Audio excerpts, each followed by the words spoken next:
Hello and नमस्ते। आज हम समझेंगे कि क्यों हमको डिप्रेशन होता है और उसके क्या इलाज हैं अगर हमको एंकाइलोजिंग स्पॉन्डिलाइटिस और रूमेटॉइड अर्थराइटिस जैसी पेनफुल बीमारियां हों। फर्स्ट ऑफ ऑल ये जानना समझना ज़रूरी है कि depression is not sadness. Sadness से शुरू होता है, यानी कि दुख जब हमको होता है, या ग्रीफ, जैसे अगर हमारे घर में किसी का निधन हो जाए तो जो ग्रीफ होता है, जो सैडनेस होती है, that is a very different thing than depression. Depression होता है जब आपके मन में इमोशंस आते ही नहीं है, आपके मन में सिर्फ एक फीलिंग ऑफ होपलेसनेस रहती है कि आगे मेरा कुछ नहीं होने वाला, अब मेरे जीने का कोई फायदा नहीं है, ऐसा क्यों हो गया मेरे साथ। और ऐसा जब ऐसे ख्याल आने शुरू होते हैं और आपको सैडनेस नहीं होती है मगर एक होपलेसनेस की फीलिंग आने लगती है, देन ये आपके डिप्रेशन का स्टार्टिंग फेज होता है। Sadness is not depression. Sadness से डिप्रेशन जरूर शुरू होता है, ये हमको चीज समझनी जरूरी है। तो आइए कुछ उपाय समझते हैं कि इससे हम कैसे लड़ें।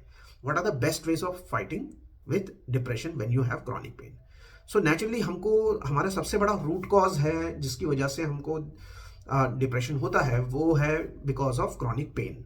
ओके, अगर हम पेन मैनेजमेंट अपना करें, अपने पेन को कम करें, तो हमारा डिप्रेशन भी धीरे धीरे दूर होना शुरू हो जाता है, क्योंकि हमारी ज़िंदगी अच्छी होनी शुरू हो जाती है, एक पेन फ्री ज़िंदगी की तरफ जाते हैं।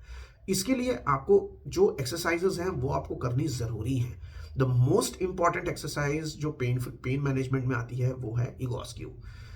आप लोग योगा भी कर सकते हैं, वॉकिंग भी कर सकते हैं, जिन लोगों को दर्द कम है वो जिमिंग भी कर सकते हैं, ऐसी बात नहीं है। बट इगोस्क्यू एक एक्सरसाइज है जो खासकर उन लोगों के लिए बना है जिनको पेन होता है, जिनको बॉडी में पेन रहता है और ज़्यादा मूवमेंट कर नहीं सकते और स्लो मूवमेंट होती है। इगोस्क्यू को तो आप डेफिनेटली ट्राई कीजिए, मैं अपने चैनल में ये बार बार बताता हूँ आपको। दूसरी चीज़ है, आप हॉट एंड कोल्ड थेरेपीज में जाए, क्योंकि हीट से भी हमको आराम मिलता है और कोल्ड से भी हमको आराम मिलता है, कोल्ड से हमारी रिकवरी अच्छी होती है। हीट एंड कोल्ड थेरेपी पे भी आप फोकस कीजिए। तीसरी चीज़ है, आप अपने मसाजस, जो हम किसी अच्छे मैस्योर के पास जाएं और अच्छे बढ़िया जो आपको हीटिंग ऑयल्स होते हैं, और या फिर अपने घर में ही आप थोड़ा सा लहसुन डाल के मस्टर्ड ऑयल में आप अपना हीटिंग ऑयल बना सकते हैं, उस ऑयल को आप गर्म ऑयल से अपना मसाज करवाएं।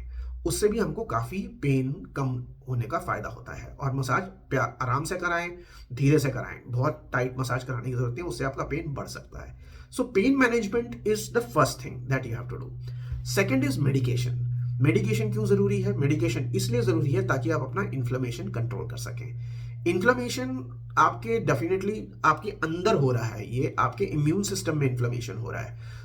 आपके डाइट से तो फर्क पड़ता ही है, मगर मेडिकेशन से ये एक्सेलरेट होता है। अपने डॉक्टर से बात कीजिए, रूमेटोलॉजिस्ट के पास जाएं और अपनी मेडिसिन शुरू कराइए जिनसे आप अपने इन्फ्लेमेशन को कंट्रोल कर सकते हैं, क्योंकि ये एक प्रोग्रेसिव बीमारी है। Ankylosing spondylitis, arthritis, rheumatoid arthritis, knee pains etcetera, ये प्रोग्रेसिव बीमारियां होती हैं जो धीरे धीरे बढ़ती चली जाती हैं, और पहले में अगर हमने कंट्रोल नहीं किया तो बाद में कंट्रोल करना बहुत मुश्किल हो जाता है। सेकेंड इज, आप अपना मेडिकेशन पे ध्यान दीजिए। थर्ड इज, आपको किसी ऐसे सपोर्ट के पास जाना होगा जो आपको अच्छी एडवाइस दे सके, अच्छी काउंसलिंग दे सके। एक अच्छे थेरेपिस्ट के पास जाएं। मैं एक सर्टिफाइड थेरेपिस्ट हूँ, या मेरे पास आ सकते हैं, मैं 1-to-1 कोचिंग देता हूँ। मगर आप अपने घर के पास भी अगर कोई अच्छे थेरेपिस्ट हैं, अच्छे काउंसलर्स हैं, आप उनके पास जाएं। अच्छे डॉक्टर्स हैं, आजकल डॉक्टर्स भी अच्छी काउंसलिंग करते हैं, तो उनके पास जाएं और काउंसलिंग के लिए उनसे वक्त निकलवाएं, ताकि आपका पेन कम हो। जब आप शेयर करते हैं तो अब आपका पेन कम होता है, और एक अच्छी एडवाइस मिलने पे आपको और अच्छा दिमागी संतुलन बना रहता है। फोर्थ इज, आप कुछ सपोर्ट ग्रुप्स ज्वाइन कीजिए। ये सपोर्ट ग्रुप्स आपको फेसबुक पे मिल जाएंगे, जैसे लिविंग विद एंकाइलोजिंग स्पॉन्डिलाइटिस एक सपोर्ट ग्रुप है, फेसबुक ग्रुप है, काफ़ी बड़ा ग्रुप है, 70,000 लोग हैं उसमें। ऐसे सपोर्ट ग्रुप्स, या फिर अंतर्ध्वनि है इंडिया में, आप ऐसे सपोर्ट ग्रुप्स को ज़रूर ज्वाइन कीजिए, क्योंकि यहाँ पे जब एक जैसी बीमारी के बाकी लोग होते हैं, तो जब हम बीमारी के बारे में डिस्कस करते हैं, हमको कुछ नए उपाय मिलते हैं जैसे हम अपने पेन को कम कर सकें, हमको नए सोल्यूशंस मिलते हैं। इन सपोर्ट ग्रुप्स में आप अपना जो एटीट्यूड है वो सोल्यूशन की तरफ रखें। आप अपना एटीट्यूड को सिर्फ अपनी प्रॉब्लम को डिस्कस मत कीजिए, दैट कि मेरे को हमेशा दर्द रहता है। ये सबको पता है कि हम दर्द से रोज जूझते हैं। मेरे को 27 साल हो गए हैं एंकाइलोजिंग स्पॉन्डिलाइटिस से लड़ते लड़ते, एंड अब मैं पेन फ्री हूँ, ऑलमोस्ट पेन फ्री हूँ। पेन होता है मेरे को, मगर मैं अपनी एक्सरसाइज और बाकी चीज़ों से कंट्रोल कर लेता हूँ। सपोर्ट ग्रुप्स ऑल्सो हेल्प्स, सो सपोर्ट ग्रुप ज्वाइन कीजिए। फिफ्थ इज आपको अपना मेडिटेशन शुरू करना चाहिए। एक गलती जो मैंने अपने 47 साल की पूरी एज में मैंने बहुत लेट सीखी, वो थी मेडिटेशन। मेडिटेशन एक ऐसी चीज़ है जिससे आप अपने मूड को इम्प्रूव कर सकते हैं, आप अपने स्ट्रेस को कम कर सकते हैं, और उससे आपका पेन डेफिनेटली कम होता है। इसमें एक अच्छे गुरु के पास जाइए तो ज़्यादा अच्छा रहता है।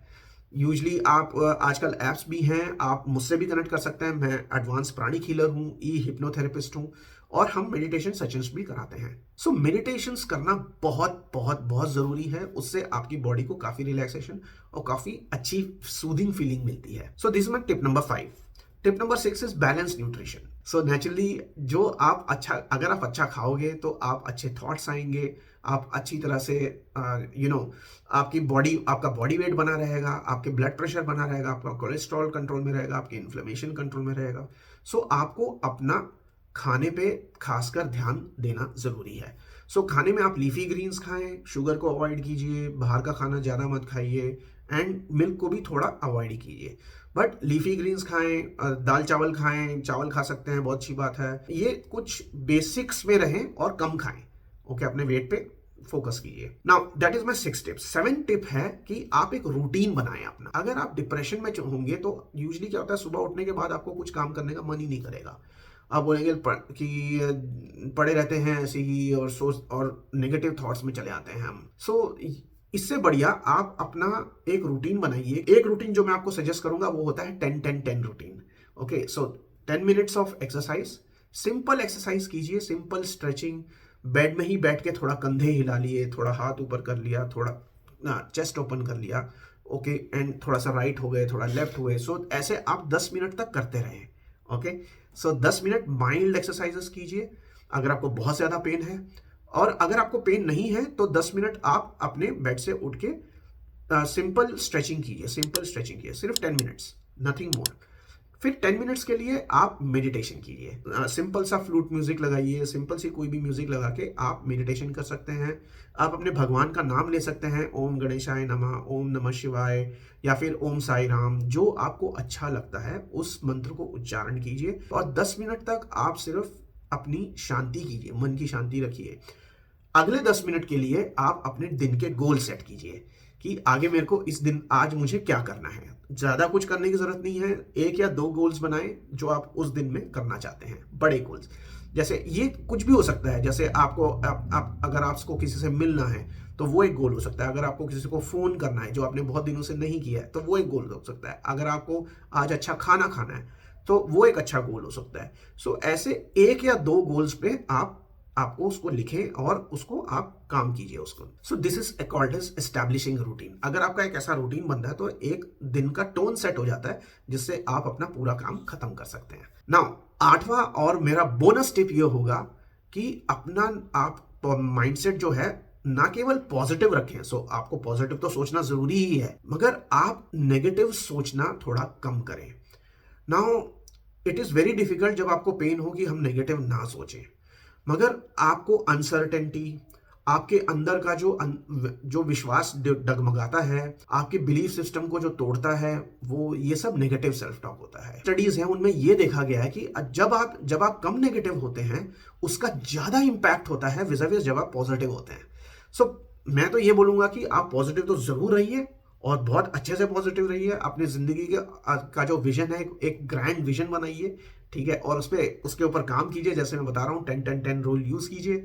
एंड सेकेंड इज नेगेटिव लोगों से, नेगेटिव सिचुएशन से और नेगेटिव बातों से दूर रहें, और अपने आप को, अपनी जो माइंडसेट है उसको प्रोटेक्ट कीजिए कि नेगेटिविटी से मैं दूर रहूंगा। सो इसके लिए ये इंपॉर्टेंट है कि जो आपकी प्रॉक्सिमिटी है, यानी कि आपके पास जो आसपास लोग हैं, इंकरेजमेंट करने वाले लोग होने चाहिए, या 1-2 ऐसे मेंटर आपकी लाइफ में जरूर होने चाहिए जो आपको इंकरेज कर सके becoming pain free. So my friends, I hope आपको इस सेशन में ये पता चला हो कि आपको डिप्रेशन और सैडनेस में फर्क क्या होता है, ये जानना जरूरी है। सेकेंडली, कुछ उपाय जैसे पेन मैनेजमेंट, इकोस्क्यू के द्वारा, हीट एंड कोल्ड थेरेपी के द्वारा, मसाजेस के द्वारा, मेडिकेशन पे ध्यान रखिए, अपना थेरेपिस्ट से मिलिए, आप हमसे ही बात कर सकते, सपोर्ट ग्रुप्स ज्वाइन कीजिए। थेरेपिस्ट वो होने चाहिए जिन्होंने जर्नी देखी है, जिन्होंने इस जर्नी को कंप्लीट किया है, ठीक है, सो मेरे को एंकलोजिंग स्पॉन्डिलाइटिस पिछले 27 साल से है और मैं इसको काफ़ी हद तक बीट कर चुका हूँ। सो ऐसे लोगों से आप मिलिए, ये ज़्यादा ज़रूरी है। सपोर्ट ग्रुप्स ज्वाइन कीजिए फेसबुक पे, व्हाट्सएप पे। 10 मिनट रोज़ माइंडफुल मेडिटेशन कीजिए, एक बैलेंस न्यूट्रिशन रखिए अपना, एंड ऑफ कोर्स यस एक रूटीन बनाइए। 10-10-10 के हिसाब से चलिए। And last but not the least, अपना नेगेटिव जो माइंडसेट है उससे आप दूर रहें। पॉजिटिव तो रखिए ही रखिए, मगर नेगेटिव सेल्फ टॉक बंद कीजिए। बिल्कुल होपलेसनेस की फीलिंग या फिर नेगेटिव लोग या नेगेटिव सिचुएशन से आप दूर रहें।